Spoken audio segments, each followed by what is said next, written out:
Hello, I'm Senator Rosa Franklin. For years, I have proposed legislation of all kinds to improve our way of life across our communities. But never in all these years have I seen a proposal of mine so misinterpreted as my bill to discourage the use of negative labels that discourage children from aspiring to make the most of themselves. My critics seem to think the purpose of Senate Bill number 6249 is to simply replace labels that have acquired pejorative meanings with a new label that will inevitably take on the negative connotations of its predecessors. That would simply be an exercise in semantics and would accomplish little good.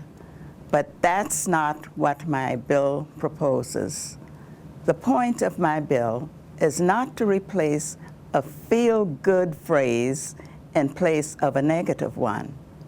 It is to stop the practice of labeling children in ways that stunt their expectations and consciously and unconsciously encourage others to view them as destined to fail. I hope to break a paradigm that is in place throughout society to the detriment of kids everywhere. At the risk of oversimplifying, here is what my bill actually proposes. First, we retire the use of terms like at risk that negatively identify children as troubled or disadvantaged. Even my critics understand that these labels carry negative connotations that diminish how the kids view themselves and how others view them. These attitudes tend to lead to self-fulfilling prophecies where no one expects the child to succeed, and to the surprise of few, the child fails. It is also an added burden to a child who is in circumstances not of his or her own choosing.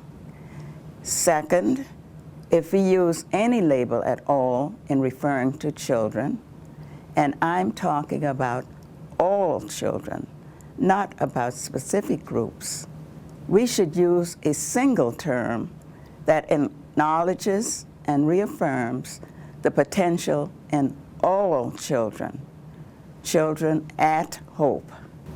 Again, this is not a substitute label for kids who face defined challenges.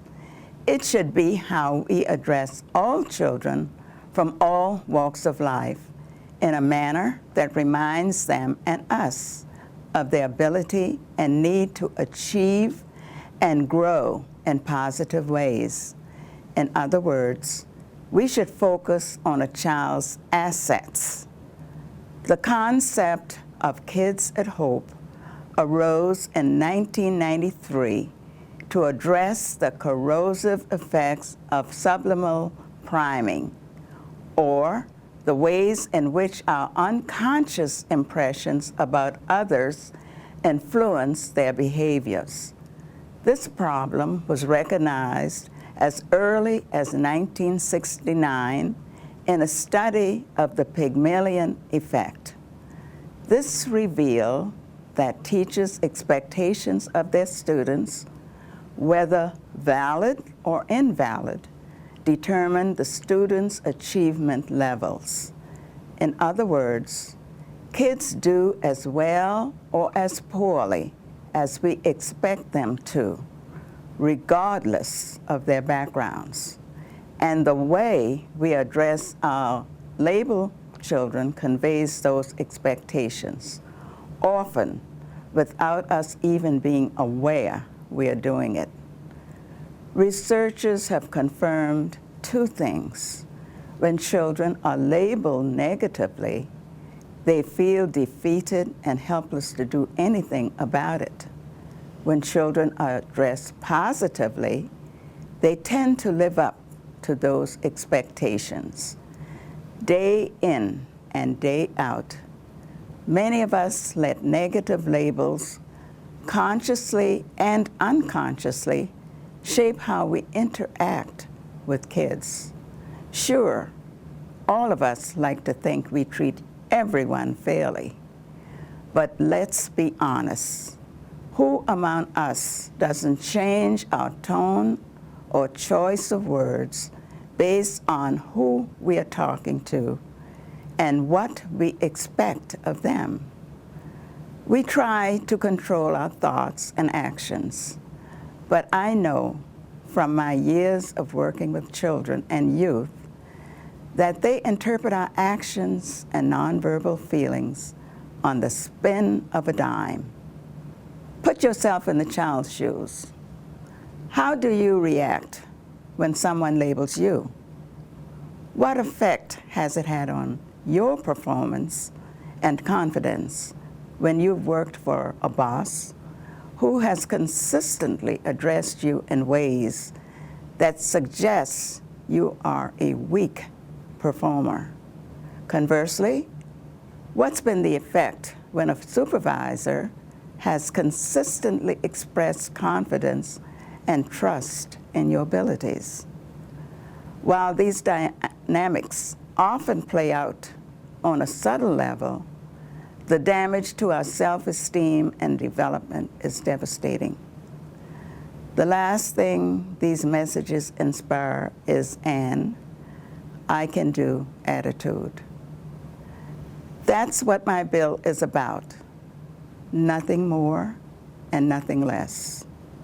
If we want kids to succeed, we need to quit labeling them in ways that destroy hope. It is not about slapping a feel-good label on kids in difficult circumstances. It's about addressing all kids, our own, our kids' friends, our neighbors' kids, in a way that encourages them to be all they can be. Dr. Martin Luther King Jr. gave us all hope. Why not pass it on to all of our children?